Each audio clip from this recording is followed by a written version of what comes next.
तो हेलो दोस्तों, कैसे हो सारे के सारे। GTW अंकित के एक और नए वीडियो में आप सभी का स्वागत है। तो गाइस, जैसे कि आपको पता होगा, मैंने एक प्रीवियसली वीडियो डाला था जो कि आप आई बटन पर देख सकते हो कि कैसे गूगल पर इंडिया ने जो है फाइन लगाया है और क्यों लगाया है। अब 25 जनवरी 2023 को हुए गए प्रेस रिलीज में गूगल ने ये कंफर्म किया है कि इंडिया ने जो है गूगल के सारे रास्ते को बंद कर दिया है, जिसके कारण अब उसको अपने हिसाब से इंडिया की तरफ से लगाए गए एलिगेशंस को मानना पड़ेगा। उसके साथ साथ जरूरी चेंजेस अपने एंड्रॉयड में उसको करने पड़ेंगे। तो अब इसका मतलब समझ रहे हो? इसका मतलब हमारे फ़ोन से गूगल, सेटिंग, सर्च बार, इन सभी का हुलिया बदलने वाले। तो आज हम पूरा इसी वीडियो में बात करेंगे कैसे हमारे इंडिया के फ़ोन्स में हमको एंड्रॉयड में कौन कौन से चेंजेस देखने को मिलने वाले हैं और क्या क्या मेजर चेंजेस हो सकते हैं और क्या इसका भी कुछ अल्टरनेटिव निकलता है। तो आगे बढ़ने से पहले इस वीडियो को एक लाइक कर दीजिएगा और हमारे चैनल को सब्सक्राइब कर लीजिएगा और ऐसे मस्त वीडियो देखने के लिए बेल आइकन को भी ऑल नोटिफिकेशन पे सेट कर दीजिएगा। तो जैसे ही एक नया वीडियो आए आपको नोटिफिकेशन फटाक से मिलेगी। तो आइए वीडियो में आगे बढ़ते हैं।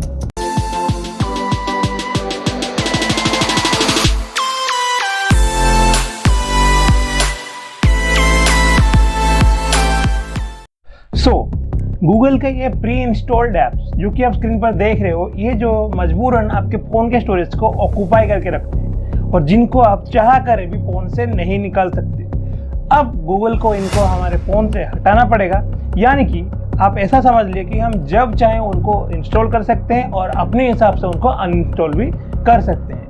उसके साथ साथ जो सर्च बार आता है ना, आपने देखा होगा जो होम स्क्रीन पर सबसे पहले यहाँ प्री इंस्टॉल देखने को मिलता है जो कि हमारे स्पेस को ऑक्यूपाई करके रखते हैं, अब हम उसे भी अपने हिसाब से हटा सकते हैं। और उसके साथ साथ जो यूजर है वो अपने हिसाब से कुछ भी सर्च इंजन यूज कर सकते हैं। गूगल को जो है प्री इंस्टॉल वो देने की अलाउ नहीं है, क्योंकि हमारे इंडियन गवर्नमेंट के अकॉर्डिंग जब हमें गूगल प्री इंस्टॉल देखने को मिल जाता है तब जो है यूजर्स किसी और ब्राउजर जैसे याहू या फिर बिंग उनको यूज करने की सोचते तक नहीं। सिर्फ सर्च इंजन नहीं, इसके साथ साथ हम पूरा ऑपरेटिंग सिस्टम भी जो है हम डिफरेंट चाहे तो इंस्टॉल कर सकते हैं, क्योंकि अब जो है मोबाइल मैन्युफैक्चरर्स को गूगल को ये अलाउ करना पड़ेगा कि वो अपने फ़ोन के लिए खुद का कस्टमाइज ओएस भी डिजाइन कर सकते हैं, जिसकी वजह से अब उनको फोर्सफुली एंड्रॉयड गूगल से खरीदना नहीं पड़ेगा और उसका जो नाजायज टर्म्स एंड कंडीशंस होते हैं उसको भी एग्री करना नहीं पड़ेगा, जिसके चलते हमें प्री इंस्टॉल्ड ऐप जबरदस्ती देखने को मिलते थे और प्री इंस्टॉल्ड सेटिंग्स अब वो हमें देखने को मिलने वाले हैं नहीं। हम अपने हिसाब से ही सब कुछ एडजस्ट कर सकते हैं। अब ये तो बस शुरुआत है, क्योंकि इंडियन गवर्नमेंट ने अब गूगल को ये भी बताया कि उसको अपने GPPS यानी गूगल प्ले बिलिंग सिस्टम में भी कुछ चेंज करने पड़ेंगे, क्योंकि इसके चलते जो लोग थे वो गूगल पे को ज़्यादा रेफर करते थे पेमेंट करने के लिए बाकी अदर ऐप्स के थ्रू, क्योंकि गूगल ने गूगल पे में ही ओनली IFM का फैसिलिटी दिया था जो कि था इंटेंट फ्लो मेथड, और बाकी सारे पेमेंट ऐप्स को गूगल ने ये इंटेंट फ्लो मेथड वाला फैसिलिटी नहीं किया था, जिसकी वजह से वो लोग CFM यानी कलेक्ट फ्लो मेथड का यूज करते आ रहे थे। उसी कलेक्ट फ्लो मेथड यानी CFM के चलते यूजर को जो है कुछ ज़्यादा स्टेप्स फॉलो करने पड़ते थे पेमेंट के लिए, जिसकी वजह से यूजर ज़्यादातर गूगल पे को प्रीफर करते थे। और क्योंकि ये ऐप पहले से प्री इंस्टॉल्ड भी आता था, लोगों को बार बार कुछ और ऐप इंस्टॉल करने की ज़रूरत तक नहीं पड़ती थी। तो अब जो है गूगल को अपने GPPS यानी गूगल प्ले बिलिंग सिस्टम में भी थोड़ा बहुत चेंजेस करने पड़ेंगे। मान लीजिए आपको ऑनलाइन कुछ भी खरीदना है, such as a train ticket ही का ये एग्जाम्पल ले लेते हैं, और आपने भी ये बहुत बार नोटिस किया होगा कि जब आप ट्रेन टिकट खरीदते टाइम गूगल पे का ऑप्शन चूज करते हो, आप सीधे रिडायरेक्ट कर दिए जाते हो अपने ही गूगल पे के ऐप्स में, जहाँ पर वो डायरेक्टली आप UPI पिन डालकर पेमेंट कर सकते हो। लेकिन अगर आप वहाँ पे कुछ और पेमेंट मेथड जैसे कि फ़ोनपे या फिर पेटीएम को चूज करते हो तो आपको उसमें कुछ ऐसे स्क्रीन देखने को मिलता है। अब उसके बाद आपको जो है अपना पेमेंट ऐप सेपरेटली खोलना पड़ता है और उसी पेमेंट ऐप में जाकर आपको अमाउंट डालकर पिन डालकर पे करना पड़ता है, क्योंकि ये प्रीटी लेंथी प्रोसेस, जिसकी वजह से काफ़ी लोग गूगल पे को प्रीफर करते हैं। अब मान लीजिए अगर 10 में से 8 लोग गूगल पे की तरफ चले भी गए, बाकी जो 2 लोग इन अदर ऐप्स के थ्रू पेमेंट करते हैं उनमें से भी 30% टैक्स गूगल अपने पास रख लेता है। तो अब से ये फाइन लगने के बाद गूगल जो है अब सभी पेमेंट ऐप्स को ये इंटेंट फ्लो मेथड अलाउ करने वाला है, जिसकी वजह से आप जो पेमेंट किस तरह से करना चाहते हो, कौन से ऐप से करना चाहते हो, प्लस आप वो ऐप कहाँ से डाउनलोड करोगे ये भी अब आप खुद ही चूज कर सकते हो।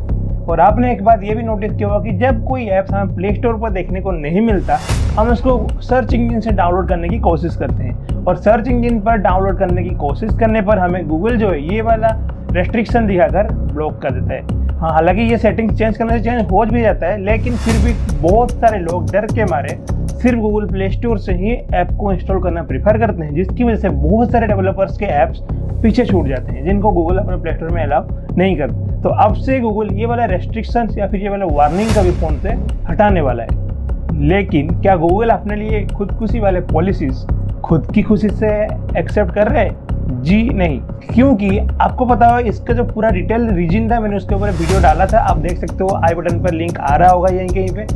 लेकिन गूगल पे ये फाइन लगे थे 2 कारणों से, उनको डिटेलली मैंने समझाया है, आप जाके देख सकते हो इस वीडियो में, लिंक आपको डिस्क्रिप्शन में भी देखने को मिल जाएगा। अब जो GPBS है, गूगल प्ले बिलिंग सिस्टम, उस GPBS को जो भी ऐप डेवलपर्स एक्सेप्ट नहीं करता था उसका ऐप आपको गूगल प्ले में प्रमोट होते नहीं दिखेगा, जिसी का कारण है कि बहुत सारे इंडियन डेवलपर्स का कैरियर अब खतरे में है according to our Indian government, जिसकी वजह से उसके ऊपर मेनली ये फाइन लगाया था। अब उसी के चलते गूगल को 2274 करोड़ का फाइन पे करना है। वेट 1 सेकेंड, लेकिन क्या गूगल अपनी इस पेनल्टी को पे करने के लिए एकदम से रेडी है? गूगल के अकॉर्डिंग उस पर जो ये इतने बड़े हैवी अमाउंट का फाइन लगे, ये सब बेबुनियाद है। इसके पीछे उसने 3 कारण शो किया है। पहला reason, nature of penalty. According to Google, उसकी कंपनी या फिर उसके प्ले स्टोर ने ऐसा कुछ भी इतना बड़ा गलत काम नहीं किया है जिसकी वजह से उसके ऊपर इतना बड़ा फाइन चार्ज हो।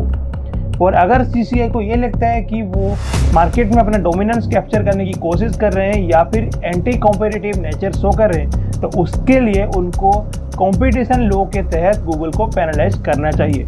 लेकिन CCI तो ऐसा बिहेव कर रहा है जैसे कि गूगल ने कुछ इलीगल या फिर अनएथिकल काम कर दिए। Number 2, regarding patent law. जैसे कि हम सब जानते हैं कि एंड्रॉइड जो है वो गूगल का पेटेंट प्रोडक्ट है, और अकॉर्डिंग टू पेटेंट लॉ, जो पेटेंट ओनर कंपनी होती है वो अपने पेटेंट प्रोडक्ट को किस तरह से हैंडल करे, उसका डेवलपमेंट किस तरह से करे और उसका अपग्रेड करना भी, ये सब उसके हाथ में है। वो अपने अकॉर्डिंग इसको डेवलप, ग्रो या फिर अपग्रेड कर सकते हैं। इसमें कोई सा भी दूसरा कंपनी आगे आके हाथ नहीं डाल सकती। सो यानी कि गूगल ने अब तक जितना भी कुछ किया है वो सब कुछ उसके हिसाब से वो सही किया है। And the third reason is absence of evidence. Google के अकॉर्डिंग तो CCI ने जो कंप्लेंट उस पर दर्ज किया है वो सब ऐप डेवलपर्स या फिर मैन्युफैक्चरर्स के हिसाब से ही किया गया, लेकिन जो यूजर्स होते हैं जो कि गूगल के सबसे बड़े स्टेक होल्डर्स है, गूगल के अकॉर्डिंग उनका एक्सपीरियंस और उनकी बातें ध्यान में रखना उसके लिए सबसे ज़्यादा जरूरी है। और जो कि आज तक एक भी किसी यूजर्स ने गूगल के प्रोडक्ट के खिलाफ कंप्लेंट नहीं किया है या फिर वो उनको गलत नहीं ठहरा है। यानी कि ऑल इन ऑल गूगल के ऊपर ये CCI के द्वारा लगाए गए सारे आरोप गूगल के अकॉर्डिंग बिल्कुल फॉल्स हैं, और इसी के कारण CCI के चार्जेस को एक्सेप्ट या फिर रिजेक्ट करने वाली body national company law appellate tribunal में अप्लाई किया। एंड गेस व्हाट, रिसेंटली 4 जनवरी को NCLAT ने उसके अपील को रिजेक्ट किया और उनको पूरे पेनल्टी का 10% भरने का आदेश दिया। एंड उसके बाद गूगल ने भी इस ऑर्डर को ठुकराते हुए सुप्रीम कोर्ट में अपील किया, और सुप्रीम कोर्ट में CCI एक और बात सामने लेकर आई कि गूगल का ये जो नॉन कोऑपरेटिव है ये सिर्फ इंडिया स्पेसिफिक है, क्योंकि जब उसके ऊपर पहले भी और द कंट्री जैसे कि यूरोप या फिर साउथ कोरिया में पेनल्टी लगा था, गूगल ने बिना कुछ आर्ग्यू किए अगले 2 दिन के अंदर ही उनको पेनल्टी पे कर दिया था। और क्योंकि इंडिया एक अंडर डेवलप्ड कंट्री है, जिसके कारण गूगल जो है यहाँ पे फाइन पे करने से इनकार कर, और CCI की ये बातें सुनकर सुप्रीम कोर्ट ने भी गूगल का अपील को कैंसिल किया और उसको फाइन पे करने का आदेश दे दिया। अब गूगल के इस नॉन कोऑपरेटिव बिहेवियर से भारत सरकार को ये लग रहा था कि गूगल इतनी जल्दी ये मानने वाला है नहीं, क्योंकि उसको पता है कि वो OS मार्केट को सबसे ज़्यादा लीड करता है। तो इसके लिए भारत सरकार ने सोचा क्यों ना एक और प्लान B बनाया जाए, और जिसका रिजल्ट था भारत का खुद का ऑपरेटिंग सिस्टम जो कि ये भर OS। और भर OS एक ऐसा OS है जिसमें कोई भी प्री इंस्टॉल्ड ऐप्स आपको देखने को नहीं मिलेंगे, जिसके कारण आप अपने हिसाब से आपके चॉइस के अकॉर्डिंग ऐप्स इंस्टॉल कर सकते हैं, जिसकी वजह से फ़ोन में आपसे कचरा कम और स्टोरेज ज़्यादा रहेंगे। और इसमें एक और फीचर देखने को मिलता है जो कि ये प्ले स्टोर का अल्टरनेटिव। और आपने ये भी नोटिस किया होगा कि जब हम प्ले स्टोर पे कोई सा भी ऐप सर्च करते हैं तो उनमें उसी तरह के दिखने वाले कई सारे ऐप आपको देखने को मिलते हैं, और जिसमें से आधा टाइम तो हमें सही वाले ऐप्स ढूंढने में ही निकल जाता है। लेकिन उसके जो ऑल्टरनेटिव ऐप्स होंगे उसमें सिर्फ ऑथेंटिक ऐप्स को ही अलाउ किए जाएंगे, जिसके कारण हमें ज़्यादा टाइम ढूंढना नहीं पड़ेगा, प्लस हमारे फ़ोन के लिए खतरा यानी हमारे हैक होना या फिर फ़ोन के डाटा चोरी होने का खतरा भी कम रहेगा। प्लस इस OS में आप कोई सा भी ऐप साइड लोड कर सकते हो, यानी कि आप किसी भी सर्च इंजन से कोई सा भी ऐप आसानी से इंस्टॉल कर सकते हैं। अनलाइक गूगल जो कि आपको अननोन सोर्सेस से इंस्टॉलेशन एक फ़ोन के लिए थ्रेट बताता है। इसका मतलब हर OS के चलते एक फ़ोन यूजर अपने फ़ोन का खुद ही ओनर कंप्लीटली बन पाएगा। वैसे आपका क्या राय है बताना मुझे कमेंट सेक्शन में। और अगर इतनी देर तक देख रहे हो मतलब वीडियो अच्छी लग रही है तो एक लाइक तो कर दो यार, और अपने दोस्तों के साथ भी शेयर कर देना। पर बात यह है कि अभी इस बार OS पर काम चल रहा है जो कि अभी अंडर डेवलप्ड है, और अवेलेबल होने के बाद भी ये OS सिर्फ कुछ ही जगह पर यूज होंगे, जैसे कि पहले तो गवर्नमेंट ऑफिशियल्स या फिर डिफेंस के ऑफिसेस में। बट भारत ने अपना OS भर OS को लॉन्च तो कर दिया, लेकिन फिर भी अब यहाँ पे एक बहुत बड़ा प्रॉब्लम है कि इंडिया में अब जितने भी सारे स्मार्टफोन्स हैं उनमें से 95% से भी ज़्यादा सारे के सारे चाइनीज़ कंपनी के स्मार्टफोन्स हैं, और इंडिया के पास कोई भी ऐसा रीजन नहीं है जिसके कारण वो चाइनीज़ कंपनी अपने स्मार्टफोन में इंडिया का भर OS यूज़ करने को परमिशन दे। तो इंडिया में भर OS का हर किसी फ़ोन में अवेलेबल करना भी एक अपने हिसाब से एक चुनौती है। तो अगर हमें भर OS को इंडिया में हर किसी के पास पहुंचाना है तो हमें खुद का इंडियन स्मार्टफोन्स भी मैन्युफैक्चर करना होगा, जो कि सिर्फ सुनने में मुश्किल नहीं, काफ़ी हद तक करने में भी बहुत मुश्किल होने वाला है। और लेट्स सी कि क्या सच में एंड्रॉयड को ये खुद का इंडिया का ऑपरेटिंग सिस्टम रिप्लेस कर पाता है या फिर नहीं, क्योंकि गूगल की जो जड़ें हैं वो अपने कस्टमर्स के साथ बहुत ही गहराई में और काफ़ी अच्छे से जुड़े हैं। जरा इस ग्राफ को देखिए, क्योंकि ऐसे ही जब सिमिलर चेंजेस यूरोप में किया गया फिर भी 93% से भी ज़्यादा लोगों ने सिर्फ गूगल के सर्च इंजन को ही करना प्रेफर किया। इनफैक्ट एक बंदा था जिसने कि गूगल और CCI के इस कंपटीशन को देखते हुए एक एक्सपेरिमेंट परफॉर्म किया था, जिसमें कि वो भी बुरी तरीके से फेल हो गया। उसने गूगल क्रोम को कंपेयर किया था डकडकगो और फायरफॉक्स के साथ, जीमेल को कोलाब नाउ के साथ एंड गूगल मैप्स को एप्पल मैप्स के साथ। जहां पर क्रोम में 50-50 टैब्स बिना क्रैश हुए इजीली ओपन हो रहे थे, वहां पर फायरफॉक्स सिर्फ अराउंड 15 टैब्स पर ही क्रैश होने लगा था। और डकडकगो पर जब एक स्पेसिफिक ट्वीट सर्च किया गया तब वो तो दुनिया भर का कुछ सारा रिजल्ट दिखा रहा था, और उसके बाद जो कोलाब नाउ है वो तो फोन पर काम ही नहीं कर रहा था। तो यहाँ पे हमें ये सीख मिलती है कि फ्रेंड्स कि क्या सच में गूगल के ऐप्स के बिना अभी के लिए लाइफ इतना इजी है।